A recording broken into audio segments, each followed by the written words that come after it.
Trying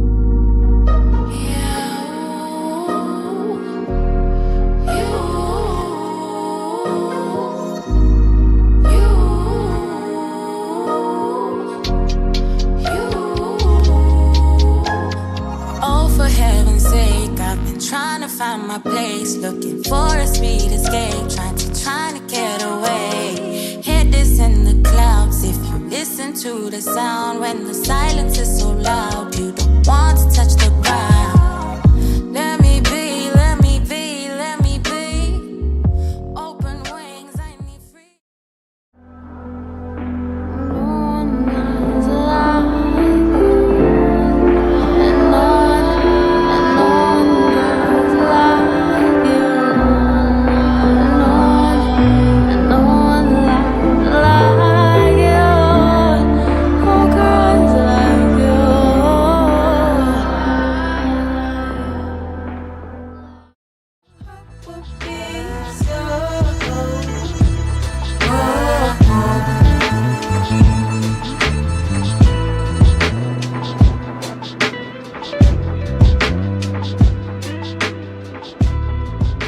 I want to ask before we begin, I want to ask, how did you make the floating thing? Okay, you weren't actually floating. That should be part of the interview. We want to know. Yeah. No, yeah. Okay, you know what? This is gonna be part of the behind the scenes. So yeah, but I'll definitely. Yeah. So okay, cool. How did you make the floating thing? How did you make yourself float, or the editing behind it? So basically, I was on a rope. Yeah. Oh, okay. Like, I was doubling as a stuntman, and okay. every time I'd get through the shots, I'd be like, "Oh, do we have to do this again?" But basically, the removal of the string basically was in post in the editing process. So okay, and that took time. Yeah. Everyone knew he could actually mess around with that, so he was like, "Let's try it." So we did, and yeah, it came out super. It's cool. It's dope. Yeah. So okay, I think it's us, just like two people are gonna be late. My co-host. So anyway, I got Aya. This guy is like an encyclopedia of music. I'm not sure if you guys know him, but like I think you reacted to Fentse's EP the other day, and like this guy knows more about music than us who are musicians. So I got him. I'm all right. Welcome to the third episode of The Breakdown with your host Drew, and I got Jerome. Oh, do you like Jerome or Aya? Either way, either one works. But I just have to say, I don't know that much about music. I'm just a music listener. I studied it back in the day. So that's all. Like, nah, it's not that deep. Yeah. It's not that deep.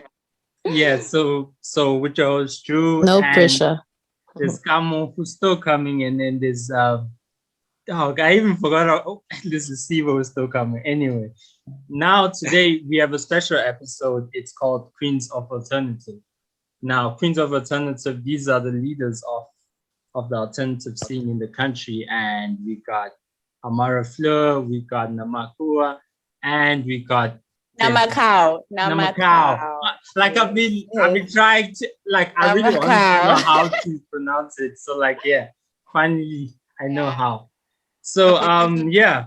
Breakdown of how to pronounce my name. Yeah. Fentse, can you say something? I'm concerned. Can you hear me? Yeah, okay. Can you guys hear me? Sorry. Yeah, okay. So okay, cool. I'm just a bit sick. I'm so sorry. I'm so sick right now. Okay, cool. So alternative music. Is it what makes it different from contemporary, like the normal R&B that we listen to? And is it just something that you guys say, you say it just to, to seem cool, to be part of the cool kids? No, I make alternative music, makes it aesthetically pleasing or, special or something. Is it deeper than that? Tell me. Anyone of you guys can go to. Okay, you know what, ne? I'll give Amara the floor. Okay. Yeah. Okay. Oh, I hear that. Thank you. Thank you, Namakau Star, for the opportunity to go first. I was hoping someone else would, but I'll definitely do it. So what's the difference between contemporary R&B and Dewey? I think the framework of what we do is, what everyone kind of understands as R&B, the cadence, the songwriting style, it's like R&B is the home and then alternative is a room. And how you would define alternative R&B is that we kind of take influences from other genres that you wouldn't traditionally understand to, I guess, come together with R&B, like electronic music, whatever other sort of genres people like folk styles of music. I would say an alternative R&B artist listens to more than just what one would expect you to listen to. So if you're hearing an alternative artist, you're going to hear elements of like a Tom York or a Nelly Furtado or Soul Me. So you've got a bit of jazz, you've got a bit of everything in your music. And I don't think it's a like, I want to be different. It's definitely a personality that has taken different bits of everything they listen to and have managed to make it into a style of R&B that kind of it fits into a room of the genre. That's how I see it. It's definitely not like a buzzword or something that we do to like, be part of the whole, I'm a chakra baby, whatever. People have this understanding that like alternative R&B musicians are like chakra hands, people who are just like light. Like maybe we are. So what? Exactly. I was just about to say, like, just following up to add on to Amara's like beautifully explained, understanding of what alternative R&B is. I definitely do feel it is definitely an amalgamation of sounds. Also, I think it's approach, because I think over time R&B has kind of like developed, where people have different approaches, people have different narratives, you know what I mean? People are singing in different languages. So people have lived different lived experiences, you know what I mean? And all of these things kind of inform just this approach to music where it's like, yes, it's R&B, right? It's definitely, I think as Amara said, like R&B would be kind of like a source where a lot of, because even R&B fuses so many things. So even in alternative R&B, you kind of have that freedom to play with rap, to play with rhythms, you know what I mean? So yeah, I definitely feel like alternative R&B is kind of, I don't want to say it's a sub-genre anymore even. It's a genre, and it allows you a lot of space to play in the genre, to create whatever lane you'd like for yourself. And I would even, just to add on to what Namakau is saying, is that I would even go as far as saying that,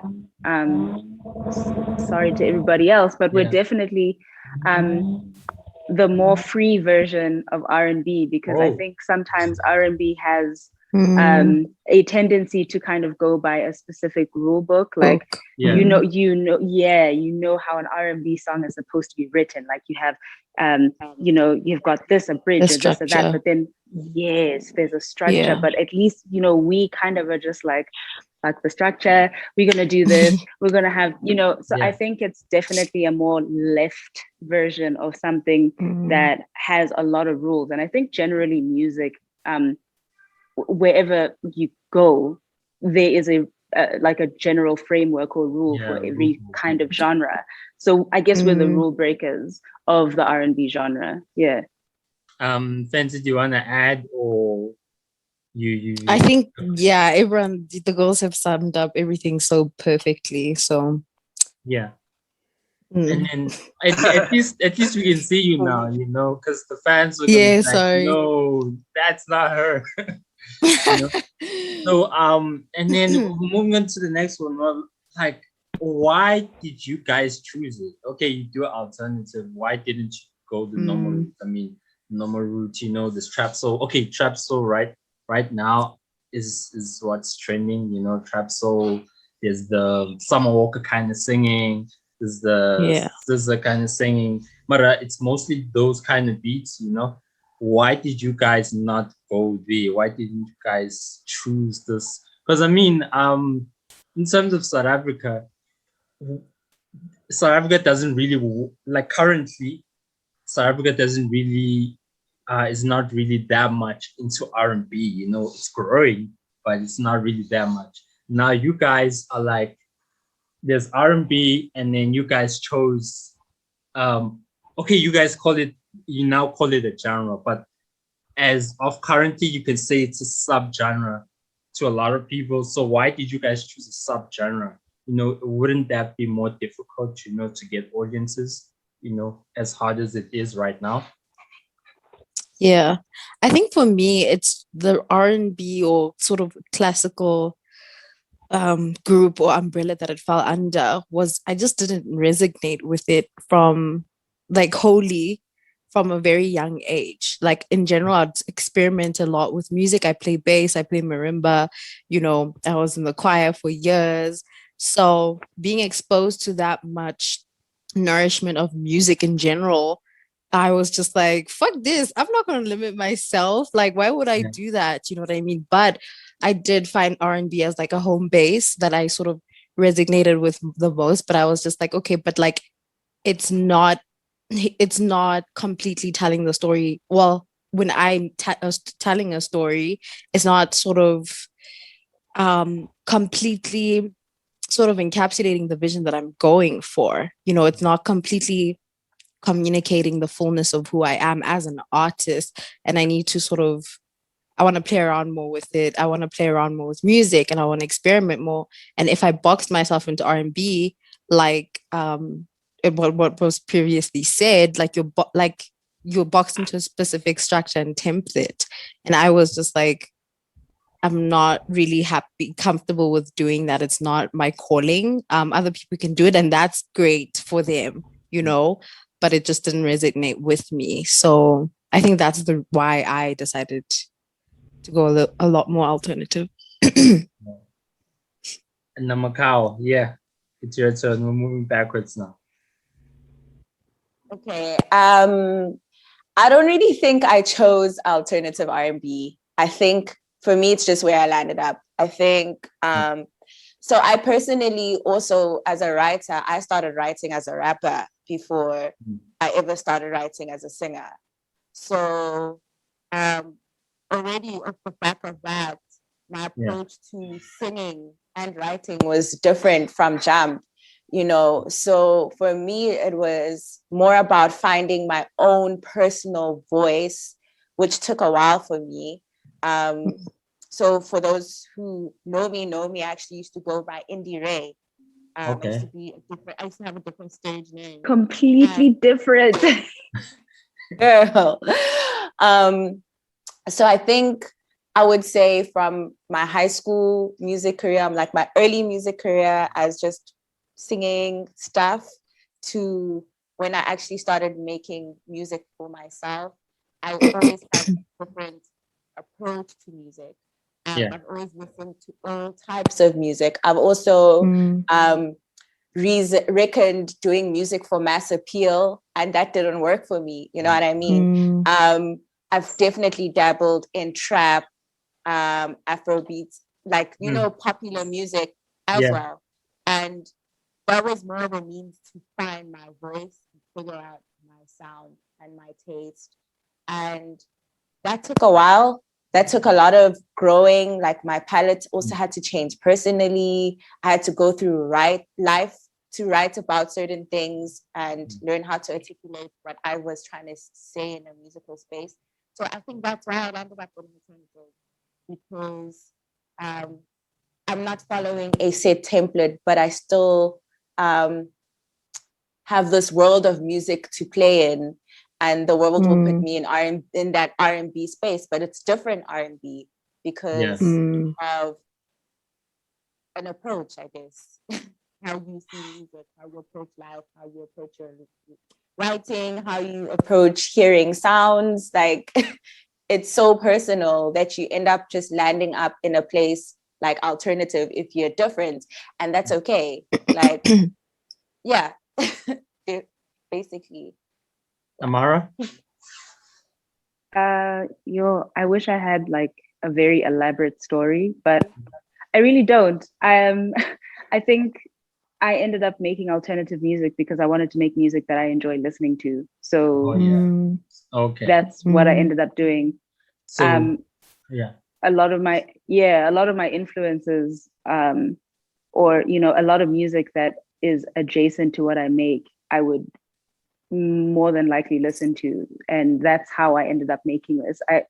I guess I think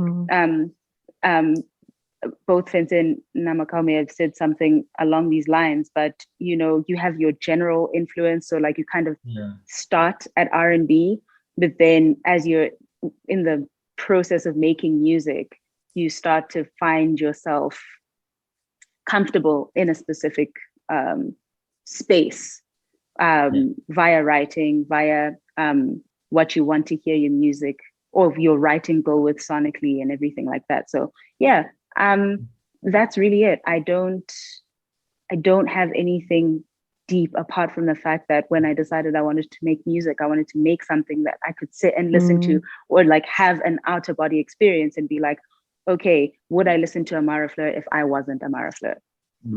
So yeah. And then talking about all of those, your influences and stuff, like I want to know your individual writing processes, like when you go to studio, do you go and be like, okay, I want to beat like this, I want to be like this? Like some people, when they go to studio, they're like, okay, you know what, I want a Snow Allegro type beat, or maybe I want an Ari Lennox type beat, or maybe they go and say I want a Summer type beat. And some people, some people just write, like you write, and then maybe you think of a beat in your head. Here's something in your head. Record the rhythm, and then you tell them, okay, producer, I want this and this and this. Like, what's the individual process for you guys? Okay, let's start with Amara, and then we'll go down. Okay, so I don't have a steady process. More often than not, someone will send me something, or like you'll have somebody approach you and say, hey, I want to work with you, or here, take this beat and tell me what you can do with it. I find that approach very difficult because it makes it hard for you to say that you aren't connecting with the beat. So that one is a little bit tricky, because now, if you don't like it, it's weird. But I do find that when I am sent music, it depends on how I connect with the song. So I'll either be able to write to it the day I get it, or I might have to sit with the beat for like a couple weeks, even months sometimes, and sit there and think, okay, let it go back to the song a little later, and then that's when things will click. So my writing process fully depends on how I connect with the music. At the moment, because I'm trying to venture into production a little more seriously, and I want to start playing instruments just to help me with the writing process, it's changing a little bit. So I'll like think of a melody and write according to the hook. So I'll make a hook in my head and then write that hook down, and then write a song around the hook. So sometimes it's just one single idea, and then you go from there, and then you'll find somebody who can play bass and just get them to add on to that. Find somebody who plays keys and get them to add on to that. And maybe if a producer is able to kind of work around that, then we'll do that. But every song has a different process. I don't really have a steady one. It just depends what happens. Yeah. Fentse?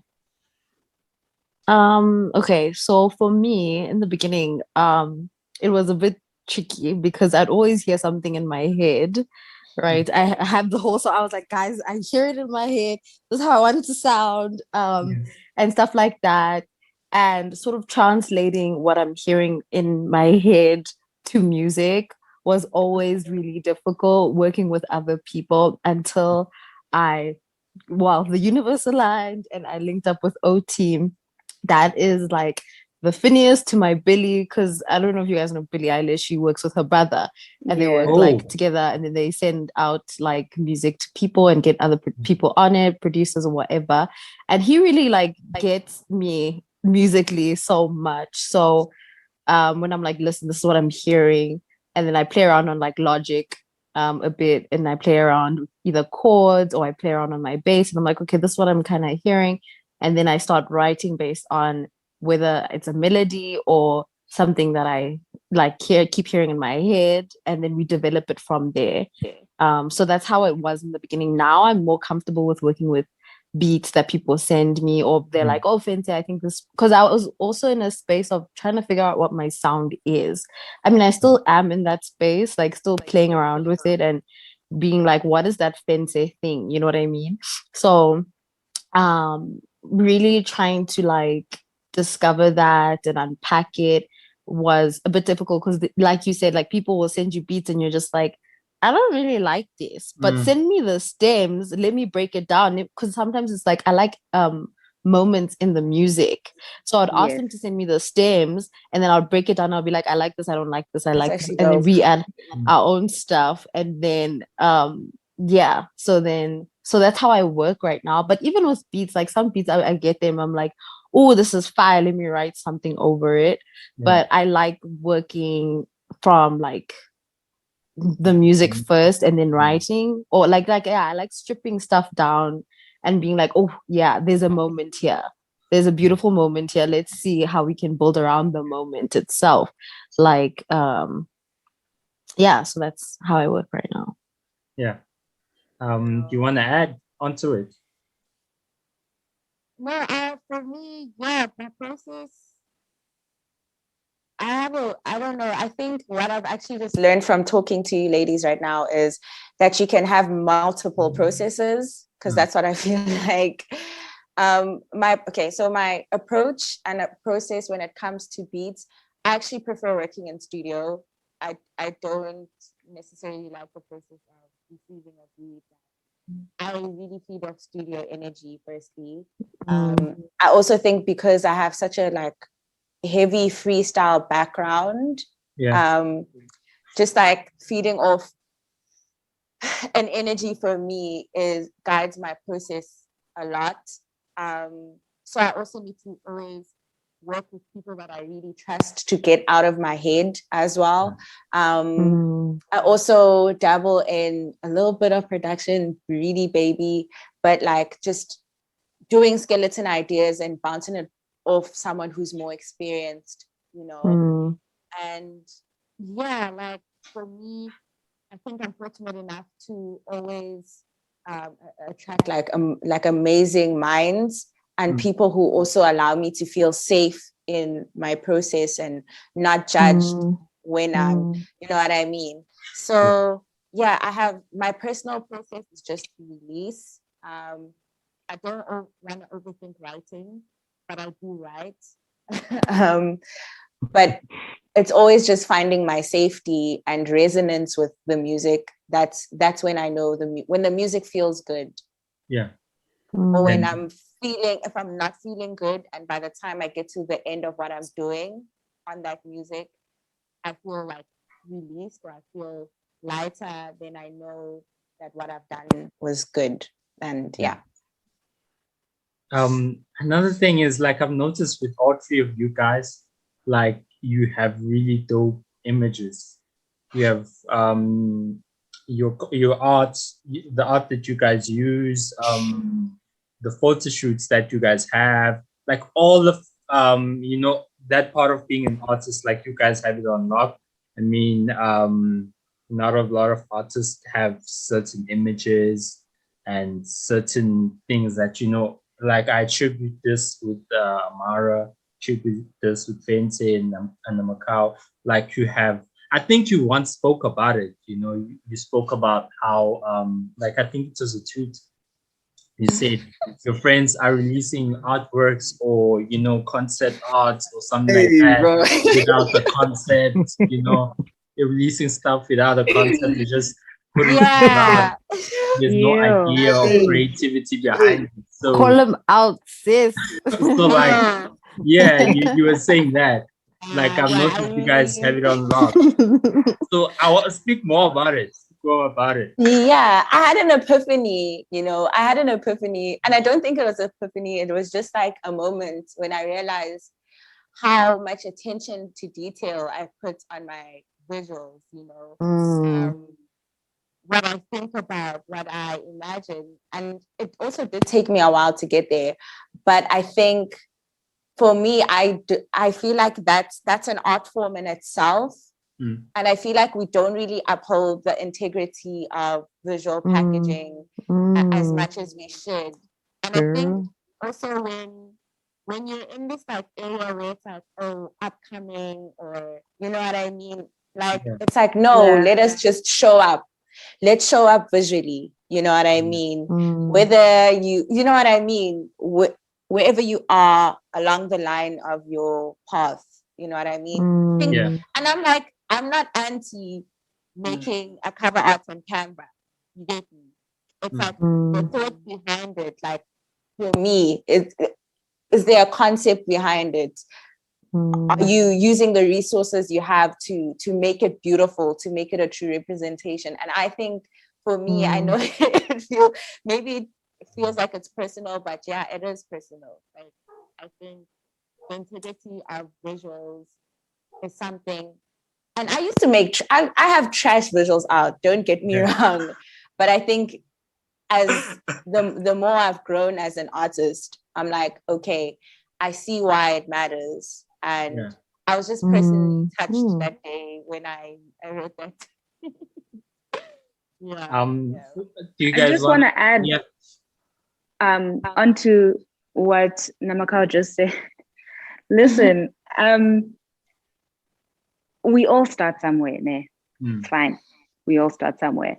That's the point. We must start somewhere. We mustn't just settle on bad visuals. I think there are enough references out there for you to not have bad visuals, bad image. Like, at least we must see that there was an attempt, you know? I think what we tend to do is, and this also happens with like how your music sounds. And I understand that like mixing and mastering is not cheap. You know, making your music sound good quality it's an expensive exercise, and I think that's something, especially as an independent artist. Yes, especially as an independent artist, and that's why some of us like are having to take day jobs or do other things so that we can like our money from other things is, you know, kind of getting poured back into music so that we can make better quality things. And I think the conversation on visuals is definitely like a whole thing of, are you willing to take what you've got now and think about how you want your visual identity to look in the future? Because it's important for your visuals to be impactful, because sometimes people will not hear your music first, and they will see you first. They will see your cover first. They will see, and if you've got a trash cover, I'm probably not going to want to listen to your music, which is a huge disservice to your voice or your songwriting or your ability to play music, to produce. Like, unfortunately, we live in a world where you know, how we see what you're doing makes quite an impact on how people, you know, take in what you make. How you draw people it's in. Weird. Yes, it's whack, because, you know, your voice or your ability should be what stands out first. But having a visual identity is very important. And I think in the process of like planning an EP or even planning a single, definitely make it part of your rollout to have like striking visuals, or like if you've got enough. Also, guys, we've got like friends who do this stuff. We don't have to, if you think about it, like, you know, someone who is a designer, you probably know someone who's a photographer, you probably know someone who's a writer who can write your press release. And we can do trades and stuff like that. And I think where it is possible, we should definitely work together more. At some stage, you know, we're all going to win, we're all going to eat, it's going to be nice. But, you know, the collaborative process is so important in order to make us get to where we're going. But visuals, 10 out of 10, so important. And I get why Namakau wrote that tweet, because it is so important. Like, sometimes people have the resources and they just don't try. I feel like there are also people, I think I've been inspired by a lot of young people who use their phones, who think of concepts using like the littlest things to do dope executions, like, you know what I mean? And I feel like there needs to be, I think it's like, I think I'm talking more about creative laziness more than I am talking about resources. I'm talking about initiative, creativity. You know, I'm big on that in the world that we're living in. Like, I'm big on pushing your art form. Yeah. Visco Cam, Snapseed. Definitely. Make a plan. And also, like, visuals also help tell your story before we even click on that song, that EP, whatever. You know, we already have a piece of like, oh, this is gonna be dark, or oof, this is gonna be, you know, you're already telling your story through through the visual itself.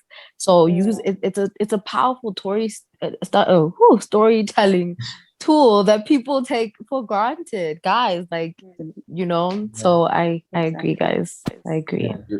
This is really awesome. Yeah, you want to add?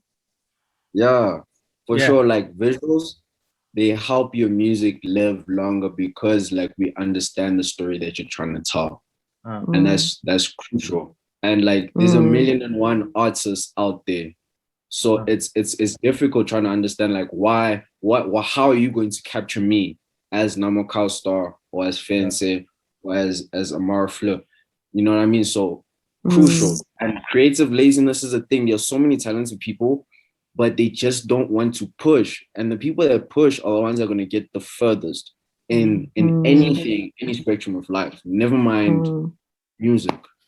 Guilty. Guilty.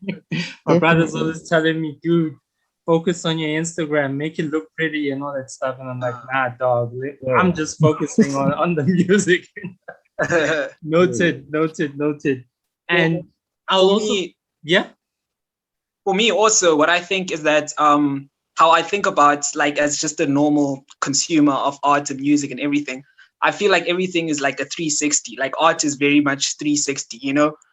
Your outfit has to match your music has to match your visuals. Everything is very much 360. And I feel like you have to, as an artist, it opens up so many avenues for you to show your expression and to express where you are at that point when you're making an EP or a project or a single or whatever. So it gives a lot of variation, it gives you a lot of freedom to really express fully, like, what you want to do and the idea of what you want to do, and to put it out there in the world for everyone to see. Because, like, if you only have one form of expression through the music, then it sort of limits you as an artist as well to be able to reach the sort of audience that you want to reach. So that's what I think of it. And I think it's very important to have the visuals, and it's very important to have the feeling and the look to match all the music, and the art must all be like a 360 where everything seems like it's connected together. So I really do think it's very important. Okay. And so right now you guys are inspiring us and inspiring younger kids, you know, but who inspired you guys? Because you cannot lie to me and say that nobody has inspired you, you know. At some point there was, at a certain point, maybe in your infancy, you try to model yourself after somebody, you know, like me. When I started, I wanted to be the next Bryson Tiller anyway. but like you grow and you change, you become your own person, you know. So who's your inspiration? Where did you start? And when did you deviate? Okay, let's start from Fentse. Like you. Okay. Okay. I'm not guys, where did I start? I think for me, I was like in high school. I remember in high school I started watching a lot of like series, and soundtracks were my thing. Like I fell in love with soundtrack music a lot, and a lot of soundtrack music that I fell in love with was more alternative and stuff. And then I sort of started like, I never really like followed artists like that until like high school. And then I fell in love with Kanye West. I was in love with him. Like that is my man. Like if there's someone I'm in love with, is Kanye West. Like creatively, musically, everything. And I remember Life of Pablo came out at that time, and people hated the art cover for Life of Pablo. How old are you? I thought you were gonna say 808s and Heartbreaks, because that's no, guys. Okay, yes, also 808s and Graduation Day. I love all of them, but for me, when Life of Pablo came out, everyone hated Life of Pablo, and even the art cover as well. Mainly the art cover. People were like, "What the fuck is this?" But it became a whole movement. You know, it became a whole movement, and I think for me, what I loved about that moment was like, Kanye West is like that type of person who's like, I'm gonna do whatever the fuck I'm gonna do, and I'm gonna do it really well, whether you guys hop on now or later. And it became a whole thing, and I was just like, you know what I mean? And then first year, I think, or second year, was it 2019?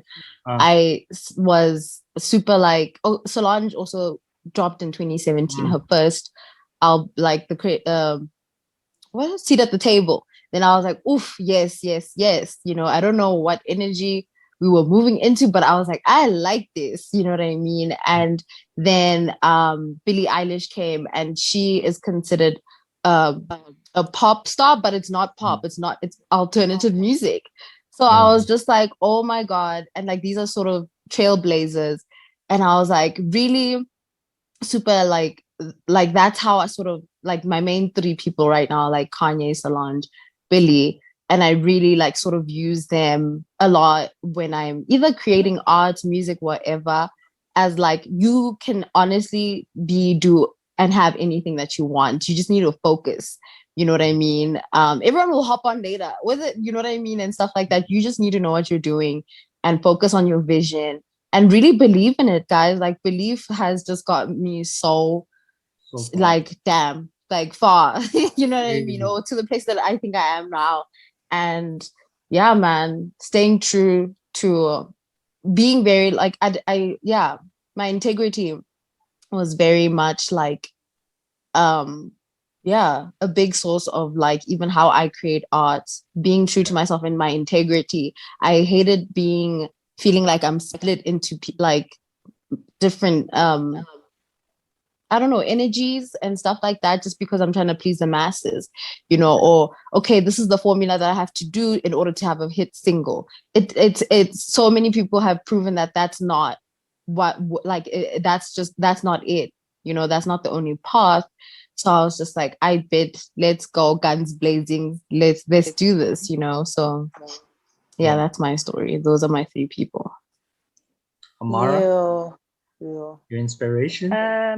Okay, I'm gonna be really quick because I know that Zoom's cut quite early.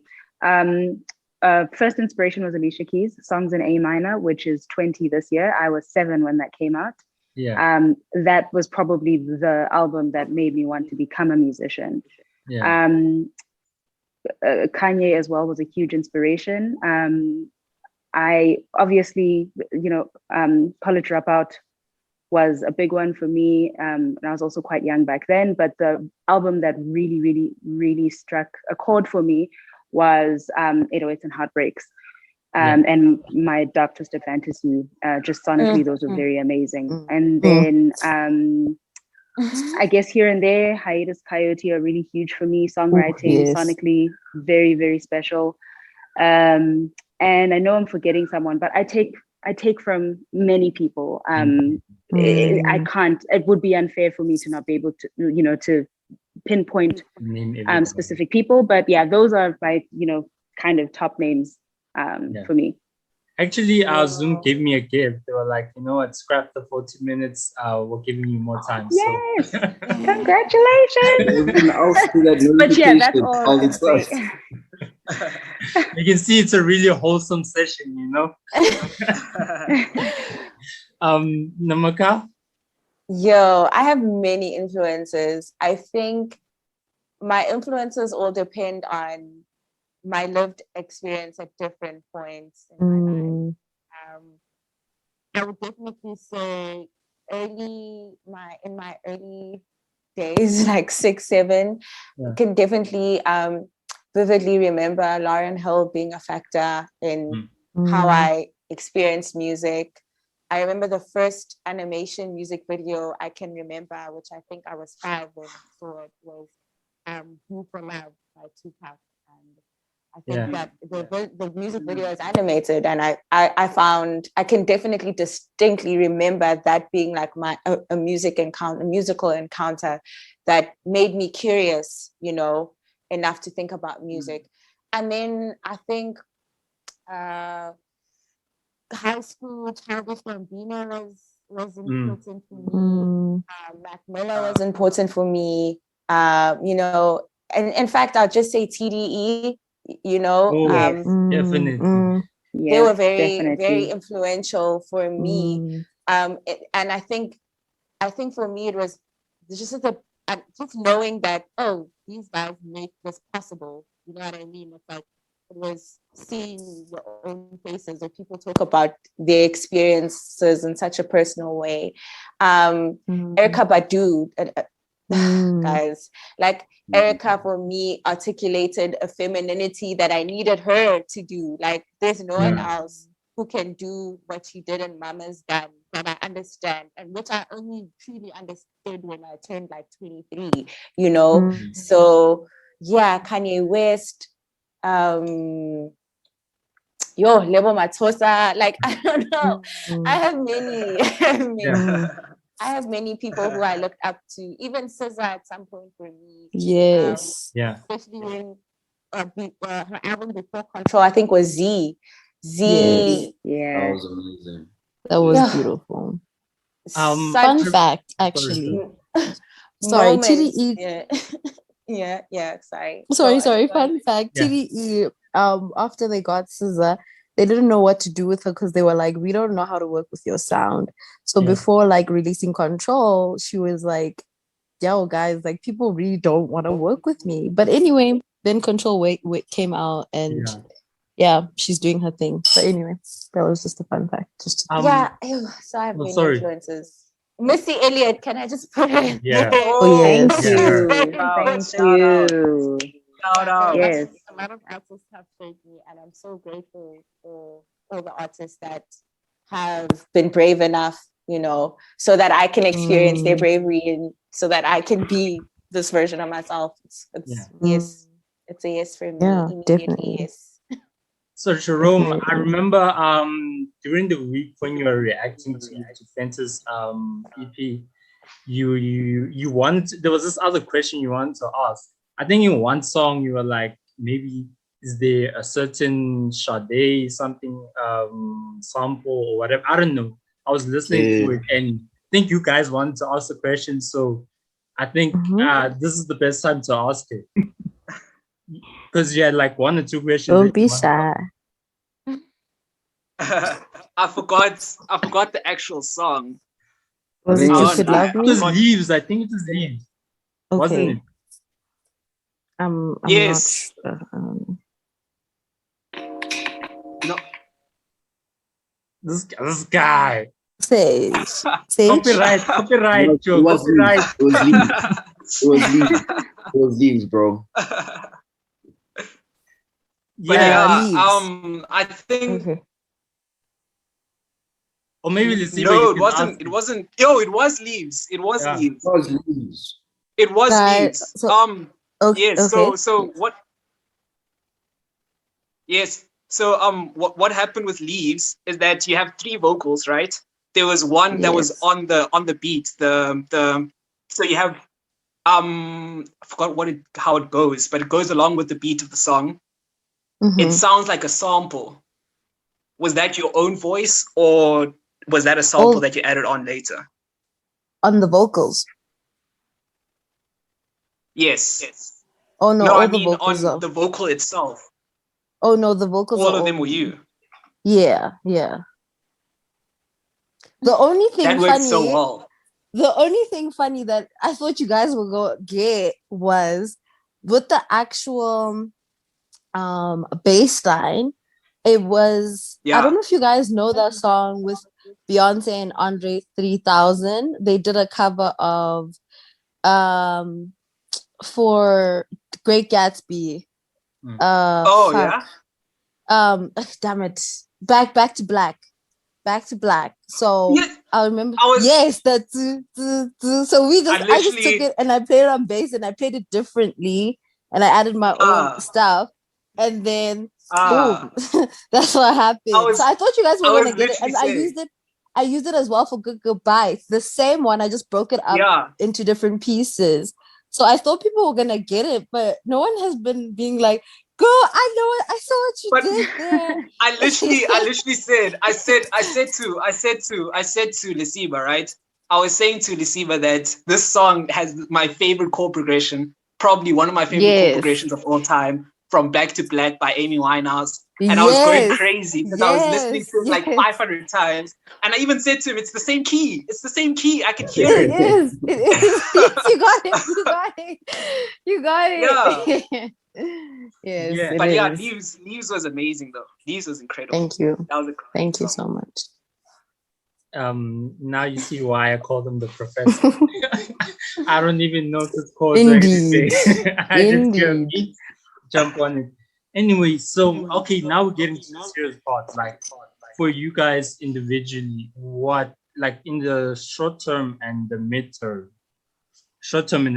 Like okay, you know what, Ned? In the midterm and long term, what do you guys define as success? Like you don't need to say maybe a Grammy or something like that. You just for you guys, when do you say, you know what, in South Africa at least I've made it, I've made it, or you're satisfied with your music, you're satisfied with the racks. Yeah, the racks, you need to eat. So you're satisfied with the racks, satisfied with the reception that you guys get. Like when, like individually, when do you think you reach that moment? Let's start. I would say that like I don't think it ever ends. I think there will always be this insatiable need to reach greater heights. But I also do feel, I don't know, I think for me, I define success as being able to do music full time comfortably and live off actually all my creative passions, because I've realized that I actually have way more that are still bubbling under that I'm going to be doing through the music. But yeah, I think success is also for me reaching as many people who need to hear my message. I think that for me is that alignment that we talk about so often, that expansion that we talk about, that generational wealth we talk about, generational healing that we talk about, and some of us are doing these things through our art forms. And I think for me, it's that too. Success for me is knowing that, I'm living a full and whole life with my art in the midst of it. A good mental health, good financial standing, you know what I mean? Yes. And also really, really just living like my passion. So I still want to tour the world. I'm like, open up the borders, child, please. Yes. I still want to travel and meet new people and connect with the people who resonate with my work. Yeah. Yeah, I'm sure Fentse's version of success is going to Hollywood. Yeah. Lamau, guys, I'm actually such a nature buff. I like being in the middle of nowhere. So if I were to be in Hollywood, it'd be in Calabasas in the mountains where no one can find me. Yeah. So yeah. I think for me, it's just like I love performing and I love making art, and I love like in different art forms. Like I'm an architecture student, you know, so I love creating sets as well. Like sets, visuals are like a big thing for me, and bringing marrying those art forms together and creating something beautiful is just out of this world for me. I love working with collaboration. I think I want to collaborate more, you know, not even just on a musical level. I want to, you know, collaborate with designers and, you know, work on fashion shows and stuff like that, and even perform at beautifully like designed fashion shows. Because like I remember someone was whiling saying like SA Fashion Week caps at a specific level, and they were like, I think they were performing, and she's just like, I'm so like done with performing at SA Fashion Week, because you're literally performing on like a white like what's that thing that the models walk on? Runway. Yes. Oh yeah. Yes, runway. The runway, and it's so plain. And then we were watching the Louis Vuitton one, and how much thought, how much conceptualization went into it, and the merging of just art forms, and it just was super fantastic. I'm just about pushing limiting self-beliefs as well, and promoting healing, and you can do and have anything you want, baby. So I'm testing the limitations of my beliefs every day. So I don't know where I'm gonna end up. Maybe in space. As you should. Please. So yeah. And to be able, but I think, and to be able to afford the chauffeur to drive you home, right? Yes. You really love that Drake flex life. Okay. The mob wife sees. Yes, and still look comfortable, you know, with like a few dogs, and you know, yeah. And then Amara.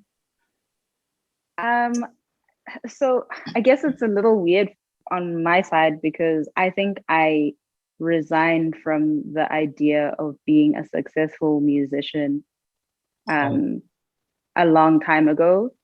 Yeah, I stopped measuring my success based on how many people are listening or watching, and I started measuring it based on how I feel about what I've achieved.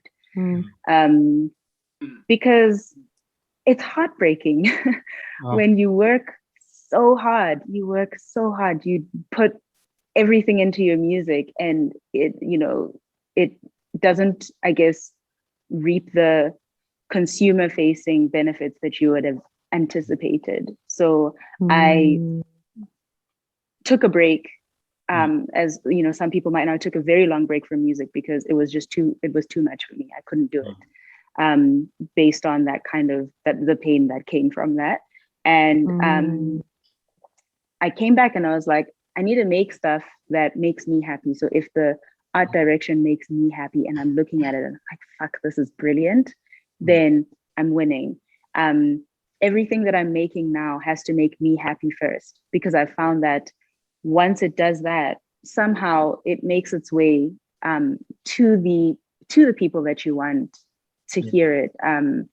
And it's great at that stage. And I think because I would say that that's just a personal thing. And I think I'm just scared. And I find myself a better fan to other people's music. I want to see other people succeed. So if I know that you want to see yourself at the Grammys, for example, or you want to see yourself be an award-winning songwriter, I'm going to be like in your corner, cheering you on, wanting you to achieve those things. And I think at this stage of my life, maybe it'll change in the next 5 years. Maybe I'll get to 30 and be like, oh no, I'll be a little older than that. But I'll get to whatever age and be like, wow, I want to be a star actually. And you can do it. Like, you still can be. Like, Snow is, you know, in her mid-30s, for example, and she's like really popping now. I don't think there's an expiry date to becoming famous or becoming the superstar you've always imagined yourself to be. But right now, success to me looks like making all the musical decisions that I have wanted to make come to fruition. It is watching the ideas that I had for my music become a thing. And whether anyone sees that or not is cool. I'll still put in the PR work. I'll still put in, all the elements that I need to put to the music, to do myself justice, because, you're putting the work in. But if I'm happy, that is enough. And that's where I am right now. Okay. Oh my gosh, can I just add to, I think I definitely share the same sentiments regarding how liberating it is to base your standard of success on your own feelings towards your creativity. And I think that's just so liberating. So hell yeah. I know what that feels like, being able to go on. I was just gonna say, and you're also creating from a place where you're not benchmarking yourself to someone who's completely away from what you record. So now you're making a pop song that you absolutely hate, but you're charting and you're like, great, but I hate the song. I never want to hear it again. Now I understand why you stopped caring. I think there's a freedom. There's a freedom in like being able to say, this is who I am, and I'm completely comfortable, and your opinion. I'm even at this place where I'm like, if you don't like my music, I'm glad you know your taste in music. Yes. That's right.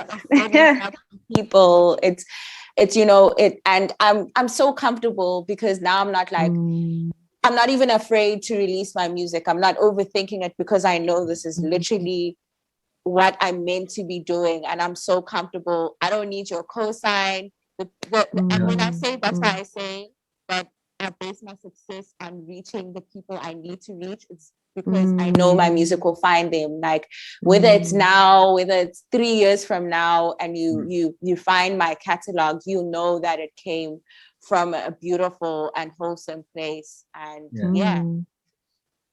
Yes, Star, you really ruined my pun. I had this pun. I had this pun. I was like, isn't it, Amara was talking about, she stopped caring about instant likes and instant streams. And I was going to say, and then I stopped caring. And then. Okay, I see what you did there. Anyway, so talking about your last EP, I was when you dropped it, I thought it was gonna be more songs. You only dropped 3, so I was like, okay. She's giving us, she's giving us breakfast. She's giving us breakfast. She's giving us, a small amount, to listen to.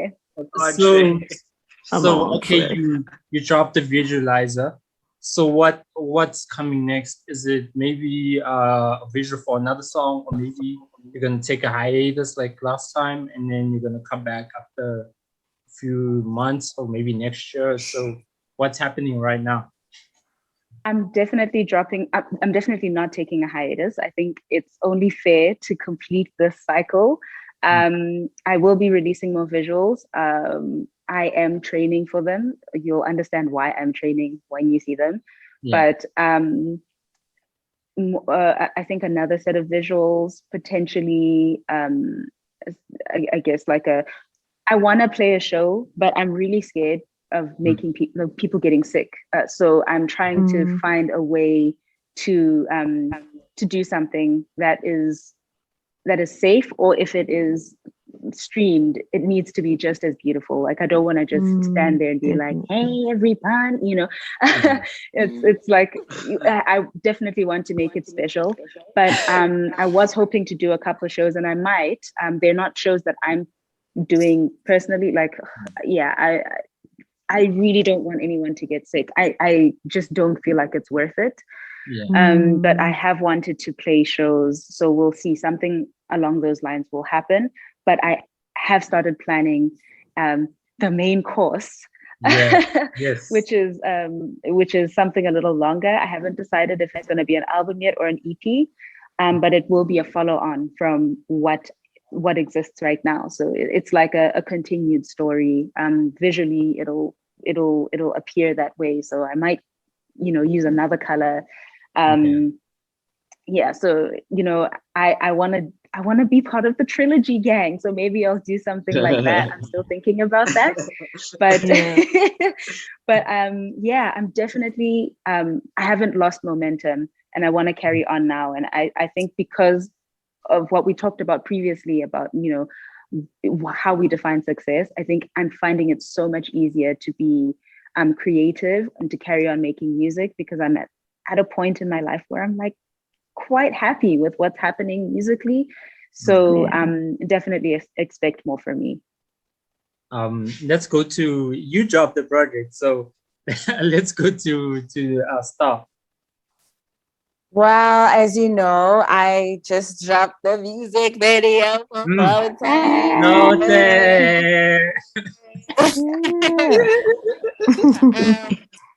So Floating is the lead single of my upcoming EP. I don't think I can give you guys the name yet, but it's crazy. Yeah. That is almost ready. Expected in the third quarter. Okay. And that's also coming with visuals itself, and everything up until now has been a plan. Like I did trance in 2019, dropped it when it was ready, when things were coming together, and it was just, for me, trance was just my manifesto to say, hey, Namakau is here. And Floating is now delving deeper into the journey of my liberation, and then an EP is definitely on the way. So yeah, expect that. And then my band and I are also recording our first project, 134 Music, which I'm very excited about. And we're also planning a show. So that there's a lot going on, and I also have a full-time job, so expect everything when it's ready. Full-time job, gang. You gotta get that money somehow. I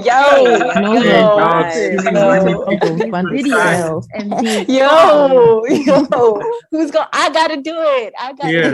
So I'm saying. Because we also don't want to sign. We don't want labels. Yeah, definitely. No ambitions over here. Are there gonna be any features? Yes, I do have a feature on my tape, and I have other features underway, but that the collaboration process can be long, because literally that's what has been the last piece of finishing my project. But yes, featuring I also collaborate on more fronts than one. So I collaborate with an amazing visual artist, Underdog, who has been doing the Namakau visuals, and everything that you see is like our brain babies, and he brings them to life. And then Josh and Aviwo are my two good friends, and we shoot videos together. So on the writing front, I have a lot of producers that I instrumentalists, so guitarists, bassists, keyboardists, drummers, myself, we all collaborate. So collaboration has, like, I'm not, you know what I mean? I'm just like kind of like the face of this thing, but there's so many people involved in making it happen, and that's all collaboration. Collaboration doesn't just, it's not just features, it's like the whole thing. So exciting times. Let's rock. Yeah, definitely. Yeah. So Definitely. Fentse, okay, you dropped your EP. Oh, dog, yeah. Like I remember the first time I listened to you, it was a snippet, you know, it was a snippet. I think somebody was it LESIBA, was it you? Somebody. Was it you, right?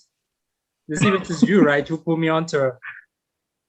I don't know if it was me. I don't know. Like I think it was you or somebody else. Because when I started the page, I started, you know, communicating with some people who we had mutual, you know, we like each other's stuff, and he pointed me to your page, and then like I had a week, and then you dropped the next week, and I was like, oh shit, and like we spoke, and like I posted your stuff, and like it was really amazing, you know. Yeah, it's just Thank you. So okay, we got the music. Okay, you got the if I say it wrong, please forgive me.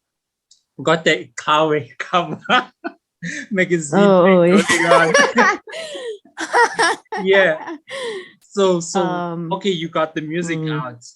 You had a performance on TV. You had some interviews. So is there any visuals? Is there any shows? Is there any maybe pictures on people's projects? Is there any what's going on? What's next? Guys, I think after the EP dropped, I just got so overwhelmed with the other sort of obligations that come with, you know, being an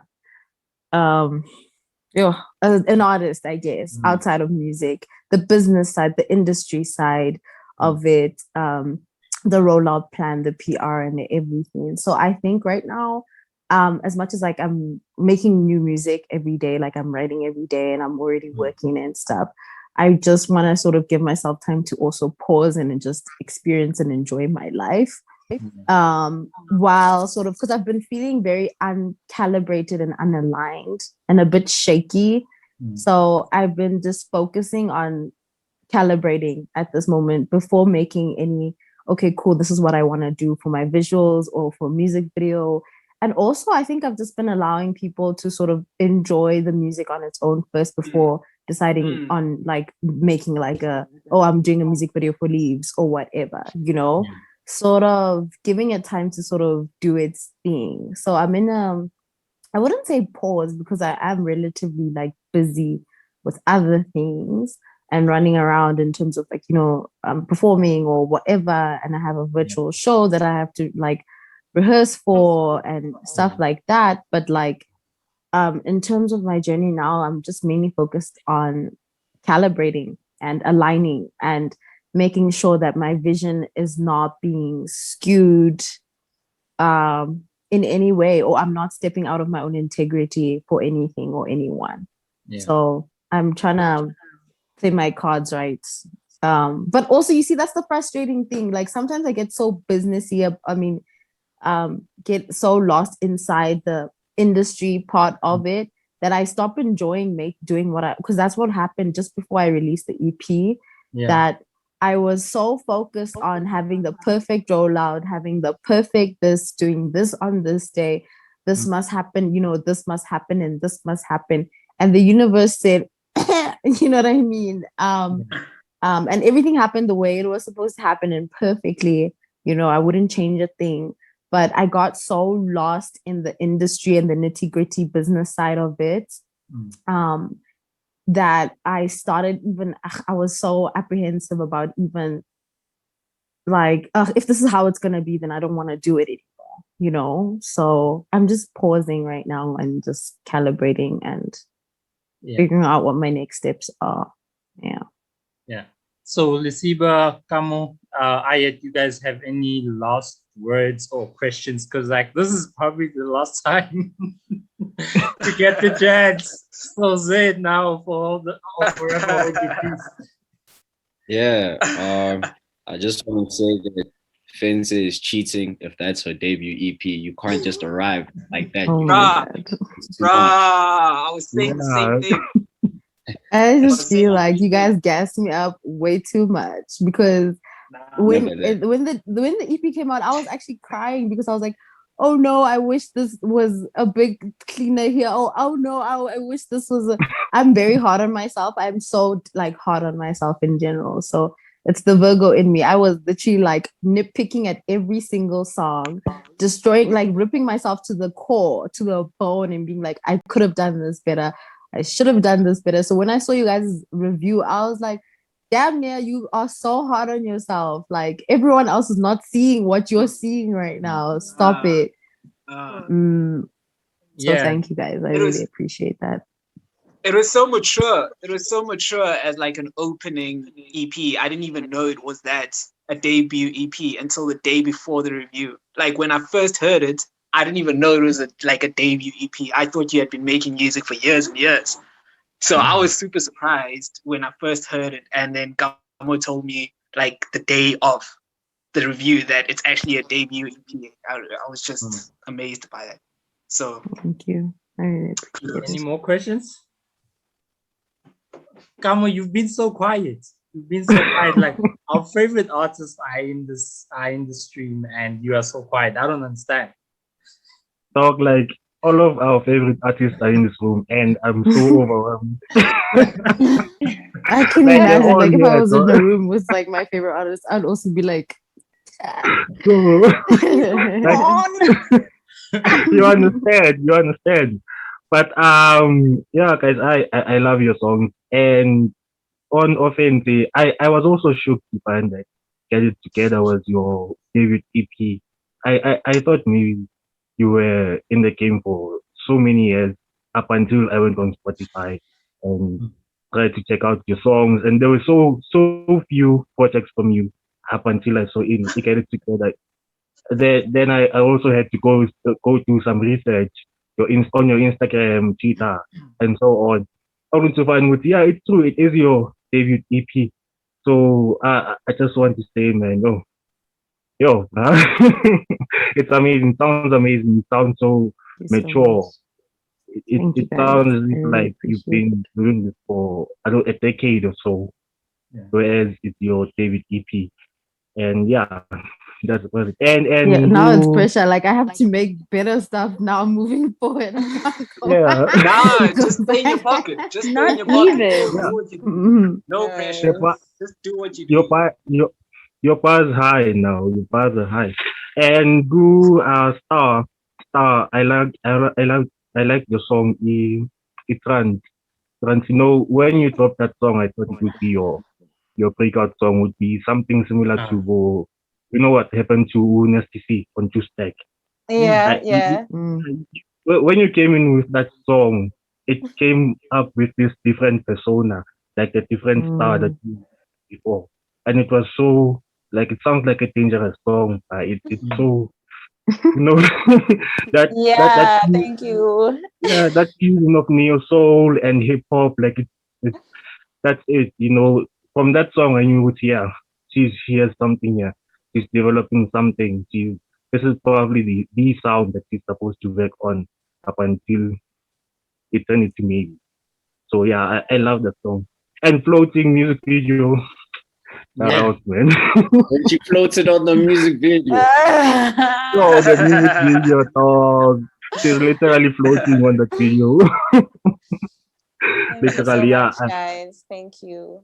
I love it. I cannot wait for your next project to drop. Yeah, it's highly anticipated. I'm so excited. I'm waiting for the EP, girl. Okay. And then, yeah. Can I touch on Amara? Yeah. Amara, you mentioned that you stopped caring about what the other people outside are saying. You stopped measuring your success based on whatever statistics those are. And I actually quite noticed that from your EP, when I stopped caring, you get the sense that no man, from these 3 songs, you are actually being yourself. And the one song that you also mentioned that you want to venture into the production side and get to be more involved in your music, which is something that I picked up from your song Hold. Is it Hold? Mm-hmm. Yeah, because it sounds so. Yeah, you get this collaborative element. You can hear that, no man, from the bass line, the drums, what's this, and the guitar. That you can rhythm. hear that. Yeah, the rhythm. You can hear that, no man. It's either professional beat these things. So what I wanted to know was, did you like have these people, these instrumentalists in one studio setting, like sort of like all of the lights, Kanye style, and have these people play simultaneously, and then get to decide, okay, this is how we're going to roll out this song, because it's so beautiful, man. First of all, thank you so much. I really appreciate it. I guess because the other thing that we forget is that producing songs sometimes doesn't mean like pressing the button. Sometimes you listen to the various elements that you think need to be part of the song. So that's what I did with all three songs, but particularly with Whole. I received the beat from Broken Transient. Sorry, my friend.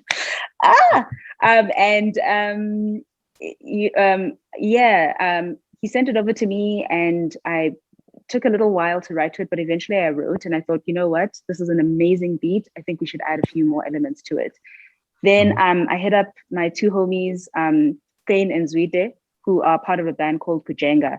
And I hit them up. I said, listen to this, do a take, whatever you want, do a take and just play whatever you want to play on the song. I did that with both Whole and Show Me How. I sent them both. And after I sent them, he was like, okay, we've got something. And then I flew to Cape Town and we finished the song together. So that is the closest we could kind of do in terms of a studio session, because it was over the lockdown period. But I'm hoping that we can do more. And I know for the album, I'm definitely going to have studio sessions, because I'm going to do more collaborative work with more artists. It's just, Namakau said this, there's like an energy that you get when you're working with people one-on-one, and you're all in the same room, and you're, writing things together, and you're like, no, this chord doesn't quite make sense here. Let's just, it just feels better, the process. So, so that's what happened with that. I definitely felt like it sounded way more professional. I have this need to make things sound full, and I feel like live instruments do that. They make things come alive, Yes, like definitely. you go to a show and you're like, oh my word. By the way, I just want to like be a little bit of a fan and say that anyone who plays bass is my favorite person. So naturally, Fentse is my favorite person now. So I'm obsessed with bass. Like, I feel like, because, bass carries the music. It's a body itself. Yeah. It's the body of the music. So if your bass is pristine, trust and believe, okay, like the song is going to be great. So I'm a bass stan. This is a bass stan account. I'm gonna actually make that my Twitter name now. Well, thank you guys so much for bracing us, for coming to the show. I mean, like okay, let me not speak too much, but like, I will, when I watch this, I will enjoy it more, because like right now, like I can't wait to rewatch this and everything. Thank you guys for joining us. Thank you guys for your humility. Thank you guys for the communication. And thank you guys for the music, Thank you guys for the boundaries that you guys are pushing. And I really hope that, R&B, alternative, all these genres, that, it becomes big, I mean, we need to make it. Like right now we're at the 2014 of South African. Don't you remember in rap, Yes. rap, Casper KO and all those people that came through. Right now we're at the 2014 right now. In R&B and alternative, 2014 right now. So you guys are the pioneers, you know. So thank you guys for Wow, being here. the pressure, guys. Thank you. Yo, there's nothing on are believers. I love We your are hair, by the way. believers. I don't know how you do it, but yeah, anyway, I love your hair, and thank you guys for being here. It's beautiful. Thank you guys. Peace out. Thank you for having us. Thank you for the platform. Thank you again. Shout out to all these beautiful ladies. Yeah.